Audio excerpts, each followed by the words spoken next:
അടുത്തയാഴ്ച പണപ്പെട്ടി വരുമ്പോൾ അത് എടുക്കണം എന്നുള്ള കാര്യത്തിൽ ഉറപ്പിച്ചുള്ള തീരുമാനവുമായി എത്തിയിരിക്കുകയാണ് നമ്മുടെ ആദിലയും നൂറയും.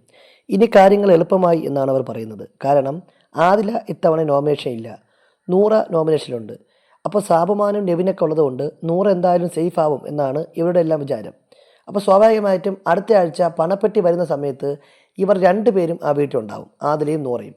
അങ്ങനെയാണെങ്കിൽ ഇവർ രണ്ടുപേരിൽ ഒരാൾ പണപ്പെട്ടി എടുത്തതിന് ശേഷം മറ്റേയാൾ ആ വീട്ടിൽ നിൽക്കാനാണ് തീരുമാനം. കാര്യം പണപ്പെട്ടി എന്ന് പറയുമ്പോൾ രണ്ടുപേരും ഒരു ഫാമിലി ആണല്ലോ, ഒരു കപ്പിൾസ് ആണല്ലോ. അപ്പോൾ ഒരാൾ ഈ പറയുന്ന പണപ്പെട്ടിയിൽ 5 ലക്ഷമോ 10 ലക്ഷമോ പോലെയുള്ള എമൗണ്ടുകൾ വന്നാൽ അതെടുത്ത് പുറത്തിറങ്ങിയാലും മറ്റേയാൾക്ക് അവിടെ നിൽക്കാം. മറ്റേയാളുടെ പൈസയും ഇവർ ഇതുവരെ നിന്ന് അവിടുത്തെ പേയ്മെൻറ്റ് ഇവർക്ക് കിട്ടും.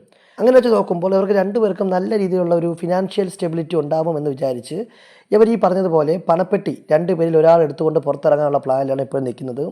അതല്ല, ഈ ആഴ്ച സാബുമാനല്ല ഔട്ടാവുന്നത്, നെവിനൊക്കെയാണ് ഔട്ടാവുന്നതെങ്കിൽ ചിലപ്പോൾ സാബുമാനും പണപ്പെട്ടി എടുക്കാൻ വേണ്ടിയുള്ള തയ്യാറെടുപ്പിലായിരിക്കും. എന്തായാലും വലിയ എമൗണ്ടുകൾ വന്നാൽ മാത്രമേ പണപ്പെട്ടി എടുക്കുകയുള്ളൂ എന്ന ഉറച്ച നിലപാടിലാണ് നൂറയും ആദിലയും. കാര്യം തങ്ങളെ ഇതുവരെ എത്തിച്ച പ്രേക്ഷകരെ തങ്ങൾക്ക് പരിഗണിക്കണം എന്നൊക്കെയാണ് അവർ പറയുന്നത്. എന്തായാലും 5 ലക്ഷമോ 10 ലക്ഷമോ ഒക്കെ വന്നാൽ ഉറപ്പായിട്ടും അവർ അത് എടുക്കാനുള്ള പോസിബിലിറ്റീസ് കൂടുതലാണ്. അതിപ്പോൾ ലൈവിൽ അവർ പറയുന്നുമുണ്ട്. എന്തായാലും ബിഗ് ബോസുമായി ബന്ധപ്പെട്ട കൂടുതൽ ലൈവ് എക്സ്ക്ലൂസീവ് അപ്ഡേറ്റുകൾക്കായി നമ്മുടെ ചാനൽ സബ്സ്ക്രൈബ് ചെയ്യുക.